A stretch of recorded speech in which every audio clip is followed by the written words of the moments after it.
Awa na Kinshasa oyo bozelaki esi eye. Fini na makambu oyaka lobi zonga lobi kuna. FB International Business eye kopesa solution na bakinois. Na ba service oyo fret maritime, transfert d'argent, batili yo eloko partout dans le monde et commis sans problème. Sans koswana eloko na ngai ebungi awa na FB International Business ezalaka te. Dépotage ezosala kitoko pe en toute sécurité. Bokanisi esili tintin FB International Business bazali pe na service oyo achat et vente ya biloko ya sika pe ya occasion de robe. Botuninga istoki na Kinshasa bokozwa FB International Business wapi ezali esika ya kobunga te. Na numéro 72 ya Avenue Maringa na commune ya Kasavubu oza mobimba. Na FB International Business vite fait otie eloko ekomeli yo esika ozali. Awa na FB International Business biloko ekomaka pe tozwaka. Biloko ekomaka pe tozwaka. Bandeko balanzi ya mission na biso toza awa na église ya évangéliste Kizamina Kibila évangéliste international wape sika toye pona conférence de presse oyo azosala boyebi mbutu toza mikolo na makambo ya église de réveil lelo eli biso mbutu bapaster bakomi kotiela na bapoison bapaster bakomi na batiraillement kowela na baposte toza siko awa toyokaki ke évangéliste walesa alobaki batieli ye poison. Nani ateli poison selon ba témoignage ele rappelé na TV que Kizamina Kibila mutu atindaki batieli poison. Mutu atindaki batieli poison. Ya on toye na conférence de presse tozana ndeko Yves Azawa s'il te plaît Yves. S'il te plaît Yves boni papa. Ouais, très bien. Ndebi on onanga olingalo polémique té na pe na muta polémique té. Mais makambo ndenge ezokendele lozomona église corps du Christ ndenge ni. Voilà, mais mon cher, je sais que moi ma bien ma classe parce que tu es chrétien, par exemple à Jésus-Christ. Donc, tout le monde est chrétien, on monte dans la poison, on chrétien, on bassin dans Zambé et dans l'univers là bango makambo continue ma classe. Et puis tout ce qui va créer ba base bango mo bassin dans Zambé. Bon, pasteur a créé base. Mais ça se fait. Mais c'est quand tu vas pasteur, c'est pas quand on prend, c'est pas matika sur moi. Qu'est-ce que tu vas pasteur? Donc, bakokota ba base moko na kati na makambo moko boyo bakokota te. Soto bipase na nzambe ba bato ba M na o balobaka te. Bala bato yo biso kutola na bango mais siko bango moto ba tina na ba poison. Alors biso siko ba oyo toza ba simple. Tam su tichaka na église dobeta ka te. Siko to landa exemple ni. To se to mi bo mana su makasi le ba bango. To ba ke église to ke na église to zo kimia wala sunga biso to kamola. Bango ba éduquer biso ba pesa so comportement na bango ya bien. Basela nzambe bakomi kofunda na leta basela nzambe bakomi kotongana bakomi kobokana na bapoison donc oyo déjà ekomi awa entre papa na Kizamina na akabundi walesa déjà sous séparation c'est comme une division donc bakaboni ya libela parce que lisolo kobeta déjà na ndenga moninga kobetela moninga lisolo na ndenga mabe pa bato et dans ma donc créer des divisions to le minan te ya RC awa ya papa Sonic afuta na Albert Akenza na dodo kamba et silité nous sous Kizamina et bimi la passer walesi ouvrons les églises ya moko na biso so iba pasteur ba otela na poison bon yo mutu pamba boye ko ba voilà donc ndiko za boye et tikali muketo no sala biso ba cantine populaire to yema mona bandako to misala ka pe ba prière na biso na ndako ya l'église bon mon frère na ba dime suka wa so koinda botuninga te bana poto site ya sikeye Kilongo TV Kioka Kilongo TV Boss abonné ebele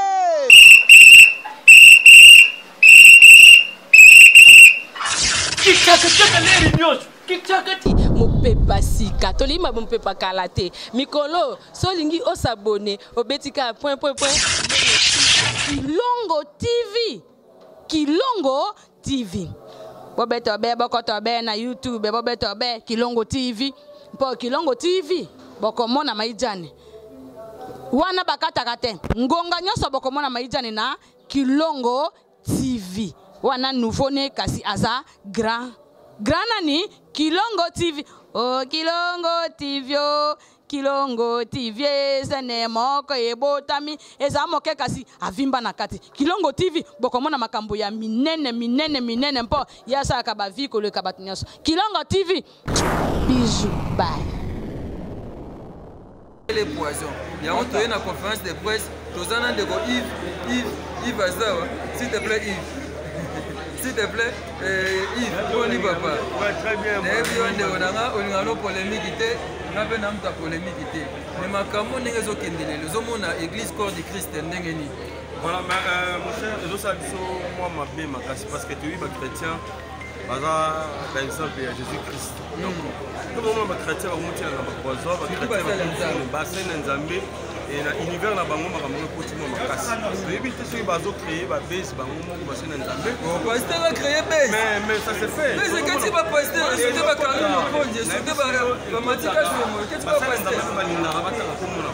Donc, on peut faire la base, on va la carte, na makambo moko boye oyo bakoki kokota te soki toyebi basene nzambe baa bato bazala humble oyo balobaka te baza bato oyo biso kutolanda bango mais sikoyo bango moto baotina na eda bapoison alors biso sikoyo baoyo toza bato simple ntango mosusu tityakatiaka na église tobetaka te sikoyo tokolanda exemple nini tokomiboma na susu makasi koleka bango tozobaki église tokende église tozwa kimia balasunga biso tokangola bango baédike biso bapesa biso comportement na bango ya bien comportement moko mabe makasi basala nzambe bakomi kofunda na leta basala nzambe bakomi kotongana bakomi kobokana na bapoison oyo déjà ekomi awa entre papa na tubizamina na akabundi walesa eza sous séparation ekomi une division donc bakabwani ya libela parce que lisolo kobeta déjà na ndenga moninga kobetela moninga lisolo na ndenga mabe pa bato eda mabe donc ekrée da division tolembi na nto ya RSC awa ya papa Sonic afuta na Albert Akenza na Dodo Kamba esili te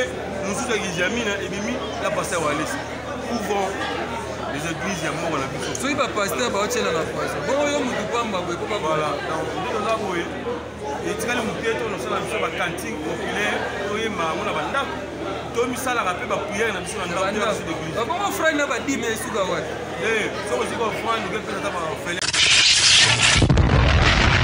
mame babipoto ya koyinda botuninga te bana poto site ya sikeye Kilongo TV. Kilongo TV. Boss abonné. Ebele. Na université, le professeur Edi Mwanzo, un des grands professeurs de Namboka Oyo, il est revenu. Na makambatak, mais bino nava journaliste. Est-ce que vous m'avez vu à l'université de Sala PV d'Arolobaki qui examine en trichant? Mais ceux qui peuvent exalter, biso ba colo université, ba professeur naïe, tout ça là est monté sur base de quoi bino pour justifier en sur des montages. Alors, ba makamo ba lobby ba mbongo ya boye makamo ebele. Je sais qu'il y a des gens, il y a un groupe de gens qui sont là peut-être de manière avec la volonté manifeste, il y a pour nuire la réputation de l'angaï. Pourquoi quand ils arrivent dans le bar, il y a des gens qui cherchent à ternir mon image. Mais toujours est-il que Nzambaza juste, nous sommes dans le baka, ils ont toujours il y a le kouta et qu'il y a la musique à terre. Je n'ai des problèmes avec personne et je ne me reproche de rien. Bogoyo kangate na mateya nanga qui est passé qui na zoteya azobwa kila mutu moko boina mateya. Jamais. Boyo kangate na mateya nanga ou bien passé qui na problème mutu non. Ce sont des gens qui veulent nuire à ma personne et à ma personnalité, mais et aussi m'attendre parce que je sais à qui je crie. Nayebi nzambo na sala elaka, nayebi ndi na tambola na nzambe wana. Et question ya souka, pourquoi n'a porté plainte? Je n'ai pas porté plainte pour une seule chose, le pardon est une puissance qui libère. Ce qui, pour la prochaine fois, et continuer, là j'irai. Parce que pour la bataille, pour ce média n'a pas de ah bon, moi, je vais passer en haut. L'homme est passé son na foulani na tribunal. Le loco passé qu'ils amènent na pakala. Alors pour comprendre pas ce qu'on a senti dans mon thème en amateur. Nous devons ressentir la montée. Je suis père de famille. J'ai une grande responsabilité. J'ai un grand ministère. au dernier image à Moutoundé, et sa facilité. Mais en tout cela, que Dieu le pardonne, nous avons juste. Voilà tout ce que je peux répondre. Comment vous faites pour que finalement ces genres d'histoires ne se répètent plus? Le RC aujourd'hui est émietté, mais au niveau du HCR, qu'est-ce que vous faites? Parce qu'aujourd'hui, il y a un fait, et demain, on va retrouver encore un autre fait. Quelle tâche la base? Souffre d'une maladie, de manque de formation. Un des 4 matins, quelqu'un se réveille, se proclame pasteur, bishop, archibishop, archipape, ainsi de suite. Et toutes ces choses font que d'autant que Seigneur l'amité. Ceci n'a plus d'aller que l'État a méga pour réguler vraiment fonctionnement, organiser le fonctionnement de l'église de réveil la 4 Namboka. Parce que nous sommes en train de partir des mal en pire. Voilà pourquoi la seule chose c'est ça. Et au niveau du Haut Conseil, l'église nous en a qu'à Haut Conseil. Tu ne peux pas sanctionner quelqu'un qui ne fait pas membre de votre corporation. Ou sanctionner en se référant à quel article de votre statut dans lequel il ne se retrouve pas. D'où nous devons faire un effort de réguler l'église Mabiso. Merci. Allez, bolingisa moi grand moko te ezalaki na se oyo lelo esalaki bamonte moko contre yo et puis bapasteur baza ebele mpo na nini bakende otanga kaka yo. Merci. La première des choses tolobaki toza na kati na mboka moto na moto aza na occupation na ye moto na moto aza na organisation na ye bomoni ke tokuta na 2015 na 2016 nasali 9 mois na poto nazalaki awa te ta nazongi nazaki pris na kati na musala et tant on a travaillé na zone lisusu et na yiko vana moi moke ta on a bandé na zone lisusu université mais na komi ko vana moi ta mingi awa na kati na mboka mais ba passer de l'épée tout en arrêté muto azana musala na ye soki ministère ezali ou bien exercer au Kenya on doit bengi sur bien somolo pakala mais tout en na ba réunion par so réunion ezali ya ba corporation na biso ndenge ezali. Les Anakandu Moroté, c'est un pasteur que je connais, et de deux, ce n'est pas Kabundoualé qui m'a quitté de l'avoir empoisonné. Là, vous devez savoir, Kabundoualé, c'était Moutalobi qui a tiré le poison. Motonde, à Kekoye, Bisaye, les pasteurs qui amènent la personne à poison à Salanini, n'a tiré là. Donc, Kabundoualé, ça là, il n'est pour rien. Hier, aïe, Obimisa passe naïe. Maintenant, quitte à lui, Kabundoualé, c'est à Roland de la Moutoile parce que la date où il y a un se reconnaître à Kenokolia la Safari Beach, à Bimisa la photo, et ça le 5 décembre. Moutoua n'a pas au Ndimake, et ça qui n'a mois de décembre. Mais mois de décembre, on a un azana qui chassate. Pendant mois de mai, février, on boule lundi, nazana qui chassate. Alors, quitte à y avoir la Moutoua, aïe, Bamoutoupenda solo, et ça nan. Alors, rendre mon réalité, voilà, je pense que tout ce que je peux répondre. Pourquoi tu veux passer Gizamina, je ne sais pas. Je ne sais pas. Depuis un certain moment, vous voyez, il y a ça, la campagne, il y a Silanaye, mais il y a une campagne qui coûtera combien. Voilà pourquoi il y a une campagne. Au Koyi, il y a la campagne à stade dans moins de $300,000. Au Koyi, il y a un côté. Sauf aux médias, la publicité, au Koyi, il y a affiche, aux Koyi, stade, l'instrument, le panneau, la banderole, on laisse à l'intercesseur, Minda, Makamutu, Nyoswana, moins de 300,000 na Kinshasa au la campagne à stade. Et pendant que moi je m'engage à faire des campagnes dans le stade, les autres étaient en train de construire. Les lobbies ne sont pas de médias, Baninga Batonga qui amènent à Tongate, au Monité, il y a la Kalabanga. Mais ils oublient que j'ai beaucoup dépensé, j'ai beaucoup investi dans la carte d'évangélisation. Maintenant, la campagne n'a pas de retour. Mais les gens me critiquent pour la Nini, à la campagne. Non. Voilà, je pense que je n'ai pas de point avec quelqu'un, je suis sérieux avec moi-même. Ok, merci. Donc, grâce, Samo Malam, Bernetel RPGA. Bonjour, monsieur. Bonjour. Je vous salue. Merci. En fait, je suis Grâce Moto de la télévision Samo Malam. Ma question est celle-ci. Bissonos Koyebi Ak, vous avez fait la politique. Alors, est-ce que avez-vous eu le temps de revoir parcours Nayo et tout, la politique? Parce que ça peut-être ma raison de ça que la parcours là on frustra qui va d'une manière ou d'une autre pour que les lots ma cambo non c'est pas besoin pasteur. C'est pas que dans votre parcours politique vous avez eu à frustrer de gens et tout ce qu'on va dire et là on a pu faire ça peut-être dire on peut épater. Merci, c'est une très bonne question. Dans la science politique, peut-être aux accords maternelle, dans ma ici, j'ai terminé en 1997 l'université. C'est à peine qu'il serait parti encore à l'université. En politique, tout est possible. Parce qu'on a interpellé le ministre Moko Boye par rapport à ma Kambouna Yazosala. J'ai dit à interpeller beaucoup de ministres quand j'étais au Parlement. Quoique,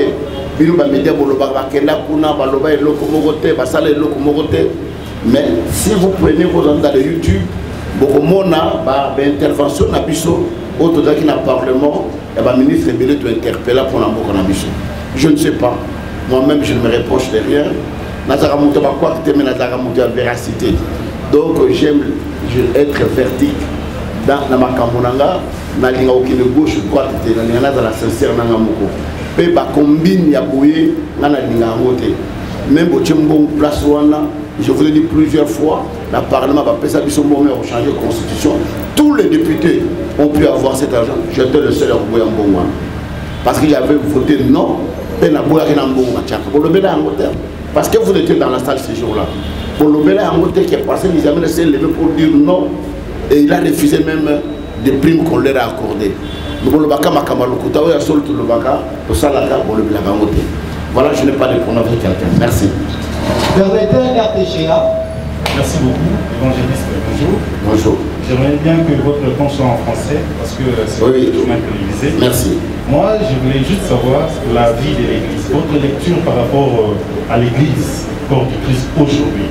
Par là, j'aimerais bien savoir, est-ce que l'Église du Congo aujourd'hui est politisée ou bien elle est toujours apolitique? Parce que moi, j'ai tenu une émission avec l'évangéliste Sonny Kafuta qui a même déclaré que lorsqu'il a pris position par rapport à Onsar Malonga. Et vous avez même eu à dire que Sonny Kafuta n'engageait pas toutes les églises et il ne pouvait pas engager les églises dans ces discussions-là. Alors j'aimerais bien savoir, aujourd'hui l'église du Congo, elle est toujours apolitique ou elle est politisée? Merci. Merci, vous posez une question qui a été l'objet de mon travail de licence. En 1997, mon travail était sur la politisation de l'administration et ses conséquences en République démocratique du Congo. Vous devez savoir une chose, qu'à chaque fois une institution est politisée, elle est détruite. Aujourd'hui, je ne saurais pas vous dire que l'église est politisée, parce que moi-même, mon église n'est pas politisée. Je suis ici dans cette église, je fais la politique, et vous verrez que je ne parle jamais de la politique dans mon église, dans mes prédications. Je dois faire la politique en dehors de l'église. C'est certain que les hommes politiques sont comme des caméléons. Au moment des élections, vous les verrez, ils vont se faire des frères en Christ. Ils viennent dans nos églises pour avoir des voix. Et il y a certains pasteurs qui sont des larbins, qui essayent de s'éclipser pour avoir quoi que ce soit et arriver à politiser l'église. Mais en réalité, l'église est apolitique, ne peut pas être politisée. Les gens de l'église peuvent faire la politique, mais l'église elle-même ne fait pas la politique. Voilà ce que je peux répondre sur celle-là. Ok, merci. Jean Mouyamba, quelle boule? Évangéliste, bonjour. Bonjour. Naoti Bolanda, Marambo Oti Boloba Awadia. Au accès au passeport, et na date au Badobi, qui est au Soutanela, Genoana, aux Aki na Kinshasa. Question d'enquête à Boeba, est-ce que le passeport pour la piscine à presse, pour la station P, pas à Mandé Bonabino, pour le potentiel na évangéliste Kaboubalisa? Et que nous, là, la côté pas na Bango, on a eu à 2 jours passés. Et si oui, réaction na Bango na 4, il y a structure na Bino, il a une négative à gérer à faire. Merci. Je pense que dans le niveau de la structure, qui vont gérer, ce qui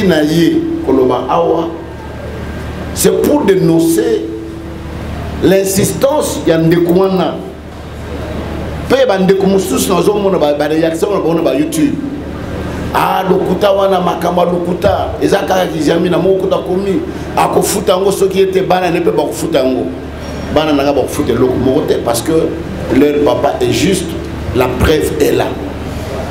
Preuve oyo mutu moko tako refiter yango. Mais je m'imagine un peu, devinez que la période on a na ville à Kinshasa. Devinez que nazala kana passeport témoigner ngai que nazala kate. Mais quelqu'un qui te parle en face en te regardant dans les yeux, qui te dit pasteur qui amène Rwanda na te ezali yo. Nga na yebi yo malamu, naza mwana yolo, na kola na yolo. Na yebi yo. Yo mutu pia kanga poisson wana na tshela ka bundu alesa. Étant passeport et bimi ke na batatu bango bazo pesa, ezala passer ka bundu alesa, ezala ndeko azali ko confirmer na date wana, ça fait 9 mois naza na mboka te. Azali banda mboka passeport yango. Vous pouvez prendre les photos pour dire que ezali un faux témoignage. Et pour un témoignage, on a sur la télévision à Bundu alesa te. À quoi on l'exangote? Parce que le frère qui a témoigné a menti. Il n'a pas dit la vérité. Funda, pour l'ordre du Sotokoda, si vraiment c'est le projet de l'autre côté, que vous y avez Makambo, Funda Bango, aucun contraire, c'est que vous y avez des camps. Voilà les gens qui ont Koloba. Pour mon idée, il est à Sakani Naomi, à Fingi, à l'opinion Sotiki, quand vous devez aller ça, aux hommes qui ont sauté, dans un autre Zabolo Baboé, au Funda. Sur le Fundité, tu as les gars qui ont été Koloba, oui, sur moi, il y a des camps. Merci. Merci de Kojo. Richard Tambou. Bon, après au Funda, après, je pense que solution madame Ngoyo, il y a démenti, Bagnos Bayeba, que ma Kamwana, Eza Lokuta, ma prévention, et mon ami, Eza Makama Lokuta, et tant que vous dénoncez, vous voyez, ma Kamwana, vous savez, la société. Il y a un peu de la bande de Kounios, qui n'ont plus de témoignage à Lokuta, Batika. Ceux qui ont bango, bon dénoncer bango. Oh église plus à ma maman qui on a banni. Bino bola na bateau na ba campagne. Moutaya témoigner na zaka aveugle. Bino boza ba journée d'investigation. Pour nous bola na bateau tena ba quartier na bango tena banda kuna bango bosa la bosa la banquette na bino boye ba soki mutwana azali aveugle ayebani bien les kamuni. Donc je pense que ma kamoni il faut c'est la cadre d'église na biso. Ceux qui n'a porté plainte c'est par motif de conscience. Na linga te to banokeno télément to banokeno samba to banokosala boye mais je mets à garde pour la prochaine fois je dis à tout le monde celui qui oserait et à la bureau journaliste nous finirons la justice parce que trop c'est trop. Action d'un homme de Dieu qu'il a posé à l'endroit de l'autre. Il y a même des gens que Paul demande va livrer maman à Satan. Et à combien plus forte raison ceux que l'on reconnaît même de poser les actes de cette obédience. Pourquoi tenez-vous tellement à protéger Oualessa alors que dans votre conscience et fort intérieur, vous savez que c'est le pasteur Oualessa qui a monté justement cette cabale-là contre vous? Merci pasteur Roland, rapidement l'homme de Dieu. Nous avons des preuves, nous savons que c'est lui. Mais vous aussi vous le savez, mais pourquoi vous le protégez? Non, moi je n'ai pas de preuves. Je n'ai pas de preuves matérielles.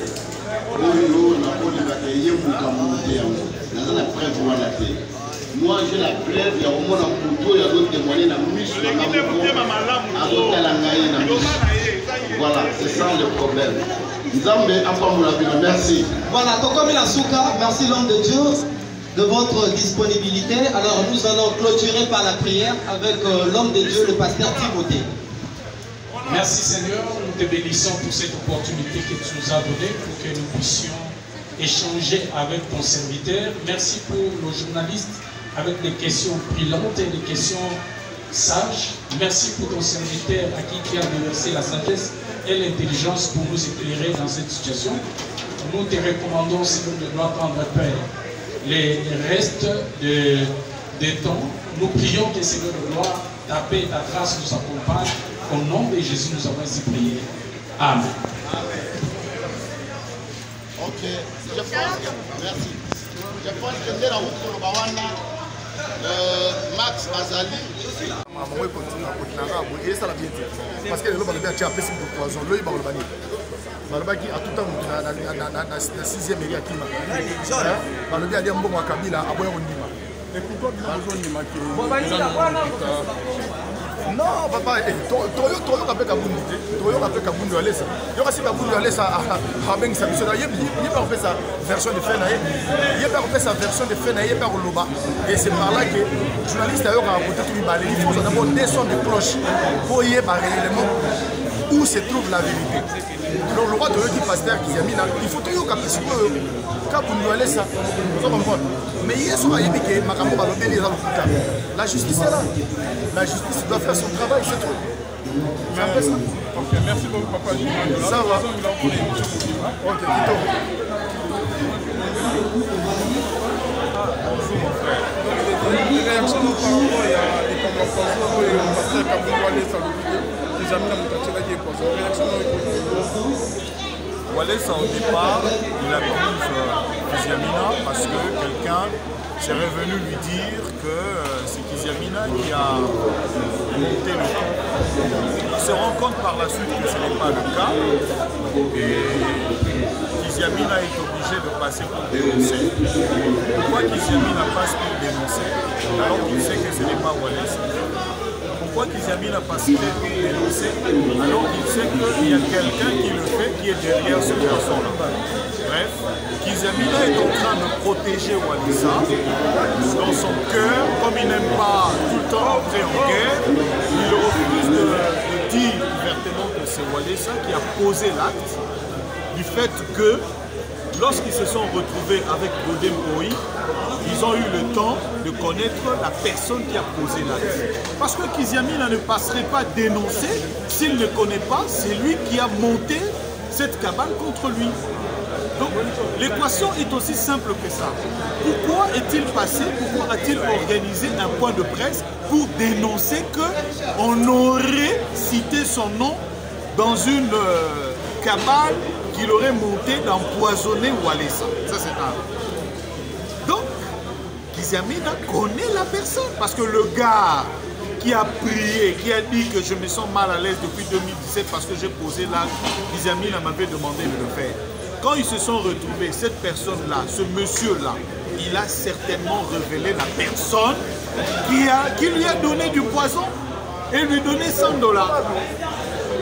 Pourquoi il passerait pour dénoncer dans cette conférence de presse? Mais il ne cite pas le nom de la personne. Vous êtes aussi un serviteur de Dieu. Quelles sont les solutions que vous envisagez par rapport à ça? Il n'y a pas une autre solution que d'appliquer ce que la parole du Seigneur recommande en cette matière. Paul demande, il y a certaines personnes qu'on doit les livrer au diable. Il faut les livrer au diable. Paul demande que certaines personnes, on doit les écarter. On ne doit même pas les approcher. Livrer qui Walesa. Si c'est de Walesa qu'il faut le faire, si c'est lui qui l'a fait, il faut le faire. Si ce n'est pas Walesa. Parce que lorsque ça devient répétitif, on montre l'histoire. Parce qu'on veut se faire grand. Alors qu'il faut attendre que Dieu vous fasse grand. C'est une histoire montée de toutes les. C'est une longue aujourd'hui. Vous avez suivi avec nous la conférence de presse de l'évangéliste Kiziamina. Cette histoire est montée de toutes pièces. Et la personne, le réalisateur de cette histoire, sait comment il a fait. Parce que lorsqu'on en arrive là, on comprend que c'est un montage. Merci beaucoup l'homme de Dieu. Vous avez fait l'homme de Dieu. Soki ya moto ezotelema ezokokamwisa biso ozomona vraimen ke satana mpenza atelemi mpona kobebisa eglise na lokuta na makambo oyo ezanga ntina kolatisa wana basali ya nzambe mais eloko oyo ye alobi ndeko wana alobi ke vi na ye ebebi po ayaki kosala eloko wana epa évangéliste ekobeba lisusu koleka parce que akosi likambo na mosali ya nzambe parce que Bible nous dit à moi la vengeance, à moi la rétribution. Na misu ya bato to ko pakola mafuta to ko bi bomba, mais na misu nzambe loko bomba na raté. Bible nous dit tout est à nu, rien n'est caché devant Dieu. Na tango to so sala biloko ba Bible nous dit ne touchez pas à mes oins et ne faites pas du mal à mes serviteurs. Mais le loko yo serviteur dans la passe. azokolala kimia te parce que na ndenge na ye azali moto oyo te akoki ata mwana yekonim akoki ata kobeta mbata te. Merci pasteur.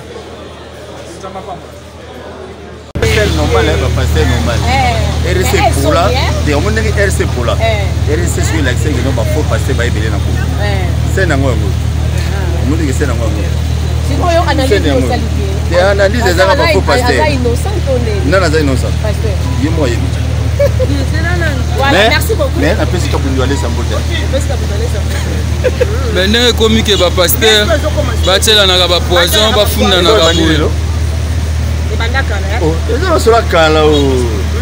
Denis ça l'accepte déjà. Ils ont sur la cala. C'est un faux pasteur, c'est un faux serviteur de Dieu. Denis c'est un faux pasteur. Oh, il est bien peut-être. Il est évité Denis c'est un complément. On a Paul Tosoua, avis Denis c'est un faux pasteur. Bon, on est à fin.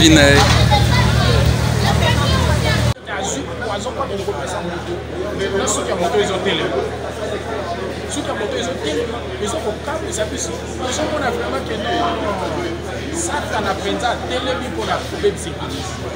Dans le cas, dans ma campagne, les amateurs dans la salle de la salle. Mais et l'autre point, il y a lobby. De quoi dans lobby? À lobby que vit d'ailleurs même avec qui possède le local n'est pas évangéliste. Et qu'on met les sous pour les gars parce que à cause de parce que Bible lobby à moi la vengeance, à moi la rétribution. Hein? Na misu ya batu to ko pakola mafuta to ko bi bomba, mais na misu nzambe loko bomba na raté. Bible lobby tout est à nu, rien n'est caché devant Dieu. Na tango to so sala Bible ko Bible lobby ne touchez pas à mes oins et ne faites pas du mal à mes serviteurs. Mais le lo oyo serviteur na nzambe aza na passe. Azokola na kimia te parce que na ndenge na ye azali moto oyo te akoki ata mwana yekonim akoki ata kobeta mbata te. Merci pasteur.